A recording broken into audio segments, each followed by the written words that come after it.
ನಮ್ಮ ಫುಲ್ಲು ಜಿಗಿ ಜಿಗಿ ಅಂತಿದೆ. ನಮ್ಮೂರಲ್ಲೂ ಕೂಡ ರಂಗೋಲಿ ಸ್ಪರ್ಧೆನ ಮಾಡಿದ್ವು. ನಮ್ಮ ಮನೆಯವ್ರು ಒಂದು ವಾಕ್ ಮಾಡ್ತಾ ಇದ್ದಾವೆ.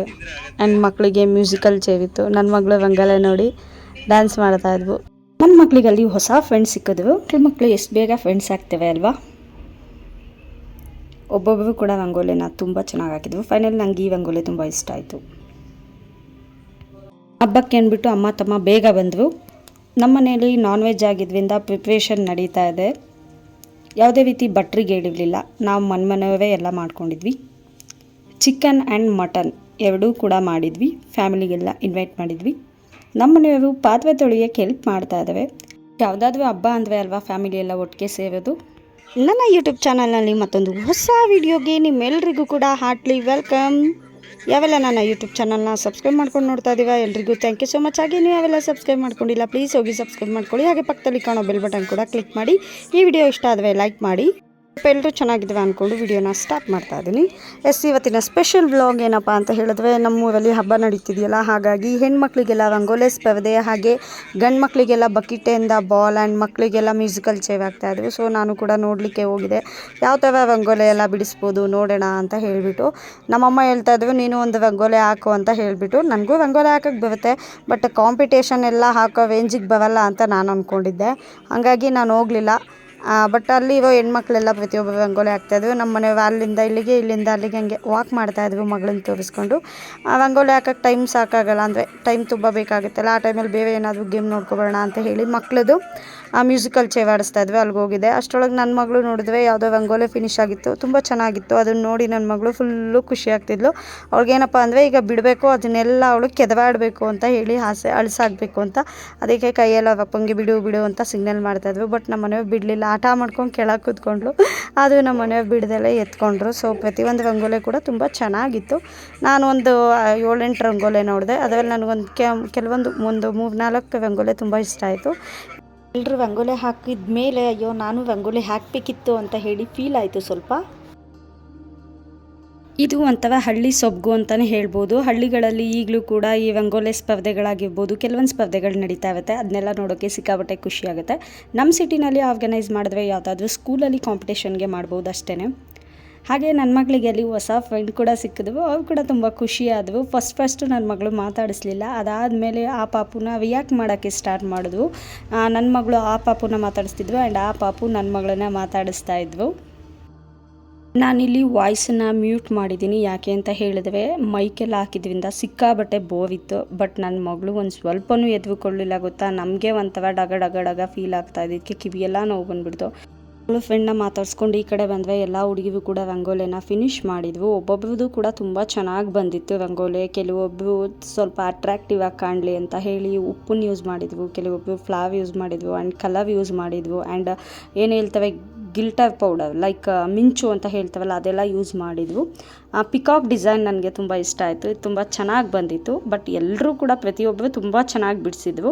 ನನಗೆ ತುಂಬ ಜನದ ನೇಮ್ ಗೊತ್ತಿಲ್ಲ, ಬಟ್ ತುಂಬ ಚೆನ್ನಾಗಿ ಎಲ್ಲರೂ ರಂಗೋಲಿನ ಹಾಕಿದ್ವು. ನಾವು ಸ್ವಲ್ಪ ಹೊತ್ತು ರಂಗೋಲಿ ಎಲ್ಲ ನೋಡ್ಕೊಂಡ್ವಿ. ಅದಾದಮೇಲೆ ಮಾರ್ನಿಂಗ್ ನಾನ್ ವೆಜ್ ಇತ್ತಲ್ಲ, ಹಾಗಾಗಿ ಪ್ರಿಪೇರ್ ಆಗಬೇಕಿತ್ತು ಅಂತ ಹೇಳಿಬಿಟ್ಟು ಬೇಗ ಹೋದ್ವಿ. ಆಲ್ಮೋಸ್ಟ್ ಅಲ್ಲೆಲ್ಲ ರಂಗೋಲಿನೂ ಕೂಡ ನೋಡಿದೆ ನಾನು. ಒಬ್ಬೊಬ್ಬರು ಒಂದೊಂದು ಥರ ಡಿಸೈನಲ್ಲಿ ಮಾಡಿದ್ವು. ನಮ್ಮೂರು ಲೈಟಿಂಗ್ ನೋಡೋದನ್ನ ಮಿಸ್ ಮಾಡ್ಕೊಂಡಿದ್ದೆ. ಸೊ ಹಾಗಾಗಿ ಹೋಗಬೇಕಾದ್ರೆ ಲೈಟಿಂಗ್ಸ್ ಅಂದರೆ ಎಂಟ್ರೆನ್ಸಿಂದ ಬರಬೇಕಿತ್ತು, ಬಟ್ ನಾನು ಊರೊಳಗಡೆಯಿಂದನೇ ಲೈಟಿಂಗ್ಸ್ ನೋಡಿಕೊಂಡು ಹೊರಟೆ. ಈ ಥರ ಕಾಣಿಸ್ತಾ ಇತ್ತು. ಇದು ನೈಟು ನಮ್ಮ ಮನೆಯವ್ರು ಶೂಟ್ ಮಾಡಿದ್ದು. ಆ್ಯಂಡ್ ಮಾರ್ನಿಂಗ್ ಬೆಳಗ್ಗೆ ನಮ್ಮ ಅಮ್ಮ ಮತ್ತು ನನ್ನ ತಮ್ಮ ಬೆಳಗ್ಗೆ ಬೇಗನೆ ಬಂದಿದ್ವು. ಬಂದ ತಕ್ಷಣ ನನ್ನ ತಮ್ಮ ಮತ್ತು ನಮ್ಮ ಅಣ್ಣಯ್ಯ ಕೂಡ ಬಂದಿದ್ವು. ಇಲ್ಲಿ ಅಡುಗೆ ನಾನ್ ವೆಜ್ ಮಾಡಲಿಕ್ಕೆ ಪ್ರಿಪೇರ್ ಮಾಡ್ತಾಯಿದ್ವು. ನಮ್ಮ ಅಣ್ಣಿ ಮತ್ತು ನನ್ನ ತಮ್ಮ ಇಬ್ಬರು ದನ ಕರು ಎಲ್ಲನೂ ಹೊಡ್ಕೊಂಡೋಗಿ ಹೊಲ್ದ ಹತ್ರ ಕಟ್ಟಕ್ಕೆ ಹೋಗಿದ್ವು. ಹಳ್ಳೀಲಿ ಎಷ್ಟೇ ಇದ್ರೂ ಪ್ರತಿಯೊಂದು ಕೆಲಸನೂ ಮಾಡಲೇಬೇಕಾಗುತ್ತೆ. ಲೈಕ್ ಇವತ್ತೇನಾದರೂ ಸಿಟಿನಲ್ಲಿದ್ದರೆ ಇವತ್ತಿಲ್ಲ ಅಂದರೆ ನಾಳೆ ಮಾಡ್ಕೋಬೋದು. ಬಟ್ ದನ ಕರುಗಳಿಗೆ ಹಂಗಲ್ಲ ಅಲ್ವಾ, ಡೈಲಿ ಮೇವು ಹಾಕಬೇಕು, ಇದು ಮಾಡಬೇಕು, ಮುಸ್ರೆ ಕುಡಿಸ್ಬೇಕು, ಆ ಥರ ಎಲ್ಲ ಇರುತ್ತೆ. ಸೊ ನನ್ನ ತಮ್ಮ ಇಲ್ಲಿ ಹಳ್ಳಿ ವೆದರಿಗೆ ಬಂದು ಸಿಕ್ಕಾಬಟ್ಟೆ ಖುಷಿ ಆಯಿತು. ಮಣ್ಣಿನ ವಾಸನೆ ಎಲ್ಲ ತುಂಬ ಚೆನ್ನಾಗಿದೆ. ನಾವು ಹಸುನ ಕಟ್ಟಕ್ಕೆ ಹೋಗಿದ್ವಿ ಮೇವು ತಿನ್ಸೋಕ್ಕೆ ಅಂತ ಹೇಳಿ ಅವನ ಲ್ಯಾಂಗ್ವೇಜಲ್ಲಿ ಹೇಳ್ತಾ ಇದ್ದಾನೆ. ಕೆಲವೊಬ್ಬರಿಗೆ ಈ ಲ್ಯಾಂಗ್ವೇಜ್ ಬಂದವ್ರಿಗೆ ಅರ್ಥ ಆಗುತ್ತೆ. ಈಗ LPG ಕೊರತೆ ಆಗಿರೋದ್ರಿಂದ ಎಲ್ಲ ಕಡೆ ಸೌದೆ ಊಟ ಸ್ಪೆಷಲ್ಲು. ನಮ್ಮ ಕಡೆ ಹಳ್ಳಿನಲ್ಲಿ ಏನಾದರೂ ಒಂದು 10 ಜನಕ್ಕಿಂತ ಜಾಸ್ತಿ ನಾವು ಅಡುಗೆ ತಿಂಡಿ ಮಾಡ್ತೀವಿ ಅಂತ ಹೇಳಿದ್ರೆ ನಮ್ಮಮ್ಮ ಪ್ರಿಫರ್ ಮಾಡೋದು ಒಲೆನಲ್ಲೇ ಮಾಡಬೇಕು ಅಂತ ಹೇಳಿಬಿಟ್ಟು. ಇಲ್ಲಿ ಒಲೆ ಎಲ್ಲ ಹಾಕಿ ಅಂದರೆ ಪಾತ್ರೆಗಳಿಗೆಲ್ಲ ಸೈಜ್ ಸಾಕಾಗುತ್ತಾ ಅಥವಾ ಚಿಕ್ಕದಾಗುತ್ತಾ ದೊಡ್ಡದಾಗುತ್ತಾ ಎಲ್ಲ ನೋಡಿಕೊಂಡು ಆ್ಯಂಡ್ ಪಾತ್ರೆ ಮಸಿ ಆಗಬಾರ್ದು ಅಂತ ಸುತ್ತ ಮಣ್ಣೆಲ್ಲ ಬಳಿದು ರೆಡಿ ಮಾಡ್ಕೋತಾ ಇದ್ವು ಅಪ್ಪಾಜಿ ನನ್ನ ತಮ್ಮ.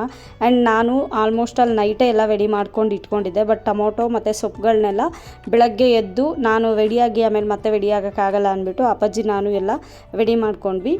ಅಡುಗೆ ಮಾಡಲಿಕ್ಕೆ ಯಾವುದೇ ರೀತಿ ಭಟ್ರಿಗೆ ಹೇಳಿರಲಿಲ್ಲ. ಚಿಕನ್ ಎರಡನ್ನ ನಾನು ಮಾಡಿದೆ, chicken sambar and roast chicken pepper dry. Actually ನಾನು chicken gravy chicken pepper dry ಮಾಡಬೇಕು ಅಂದ್ಕೊಂಡೆ, ಬಟ್ ವಾಟರ್ ಸ್ವಲ್ಪ ಜಾಸ್ತಿ ಆಯಿತು ಆ್ಯಂಡ್ ಸಾಲ್ಟ್ ಕೂಡ ಜಾಸ್ತಿ ಆಗಿತ್ತು. ಹಾಗಾಗಿ ನಮ್ಮ ಮನೆಯವರು ಮತ್ತು ಅವ್ರ ಫ್ರೆಂಡು ಸೇರಿ ನಾನ್ ವೆಜ್ನೆಲ್ಲ ತೊಳ್ಕೊಳೋದಕ್ಕೆಲ್ಲ ಹೆಲ್ಪ್ ಮಾಡ್ತಾಯಿದ್ರು. ಇವ್ರು ಬಂದುಬಿಟ್ಟು ಕ್ವಾಟಾಳಪ್ಪ, ಇವರು ಮಟನ್ ಮಾಡಿದ್ರು. ಆಲ್ಮೋಸ್ಟ್ ಅಲ್ಲೊಂದು 25 kg ಮಟನು 27 kg ಚಿಕನ್ನು ಮಾಡಿದ್ದು. ನನಗೆ ಮಟನ್ ತಿನ್ನಲ್ಲ ಅಲ್ವಾ, ಹಾಗಾಗಿ ಸಪ್ರೇಟಾಗಿ ಅಮ್ಮಂಗೂ ನನಗೂ ಎತ್ತಿಟ್ಕೋತಾ ಇದ್ದೆ. ಒಂಥರ ಚೆನ್ನಾಗಿತ್ತು. ಫ್ಯಾಮಿಲಿ ಎಲ್ಲ ಈ ಥರ ಹಬ್ಬಗಳಿಗೆ ಮಾತ್ರ ಸೇರ್ತೀವಿ ಅಲ್ವಾ. ಆ್ಯಂಡ್ ಚೇರು ಶಾಮಿಯಾನ ಎಲ್ಲ ತರಿಸಿದ್ವಿ.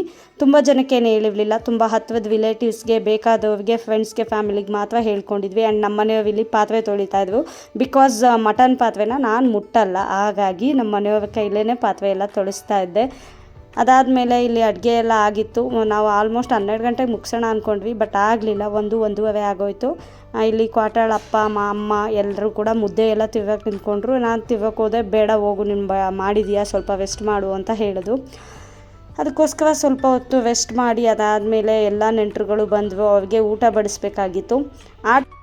ನಾನು ಮುದ್ದೆ ಕಟ್ಟಕ್ಕೆ ಬರಲಿಲ್ಲ ಅಂತ ಹೇಳ್ಬಿಟ್ಟು ನಮ್ಮ ಕ್ವಾಟಾಳಪ್ಪ ವೇಗಿಸ್ತಾ ಇದ್ದರು. ಬಟ್ ಅವರು ಅಲ್ಲಿ ಕೂತಿದ್ದವ್ರು ಅಮ್ಮಂದಿವೆಲ್ಲ ಪಾಪ ಮಾಡಿದ್ದಾಳೆ, ಬೇಡ ಬಿಡಿ ಪಾಪಕ್ಕೆ ಬೆಳಗ್ಗೆಯಿಂದ ಕೆಲಸ ಮಾಡಿದ್ದಾಳೆ ಅಂತ ಅವರು ರಿಯಾಕ್ಟ್ ಮಾಡ್ತಾಯಿದ್ರು. ಸೊ ಫೈನಲಿ ಎಲ್ಲರೂ ಅವರೆಲ್ಲ ಸೇರಿ ಮುದ್ದೆ ಎಲ್ಲ ಕಟ್ಟಿದ್ರು. ಅದಾದಮೇಲೆ ಪ್ರತಿಯೊಬ್ಬರಿಗೂ ಅಂತಿ ಮೇಲೆ ಏನು ಊಟ ಕೊಡ್ತವೆ ಅಲ್ವಾ, ಆ ಥರ ಅಂತಿ ಮೇಲೆ ಕೂರಿಸಿ ಊಟ ಎಲ್ಲ ಬಡಿಸ್ದೆ. ಅಂದರೆ ಎಲ್ಲ ಆರ್ಗನೈಸ್ ಮಾಡೋದು ಇಡೋದು ಎಲ್ಲ ಪ್ರತಿಯೊಂದು ನಾನೇ ಮಾಡ್ಕೊಂಡಿದ್ದೆ. ಹಾಗಾಗಿ ನನಗೆ ತುಂಬ ಖುಷಿ ಆಯಿತು. ತಿನ್ನಿ ನಾಚ್ಕೊಬಿಡಿ, ಹೊಟ್ಟೆ ತುಂಬ ತಿನ್ನಕ್ಕೆ ಯಾಕೆ ನಾಚ್ಕೊತಿದ್ದೀವ? ಅದು ಒಂದೇ ತಟ್ಟಲ್ಲಿ ನೀವು ಭೂತ ಏನು ಉಮ್ಸ್ತಾರ ಯಾಕೆ ಆಕಾಯ ನೋವಷ್ಟು.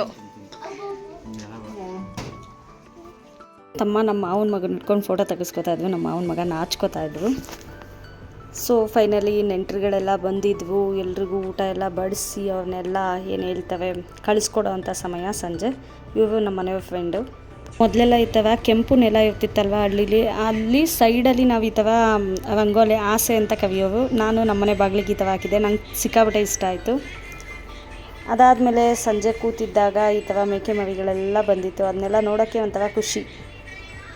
ಇದಾಗಿತ್ತು ನನ್ನ ಇವತ್ತಿನ beautiful vlog. Thank you so much for watching with lots of love. ಮತ್ತು ನೆಕ್ಸ್ಟ್ ವೀಡಿಯೋದಲ್ಲಿ ಸಿಗೋಣ. ಅಲ್ಲಿವರೆಗೂ take care, bye, love you all and don't forget to subscribe the channel and click a bell button for more videos.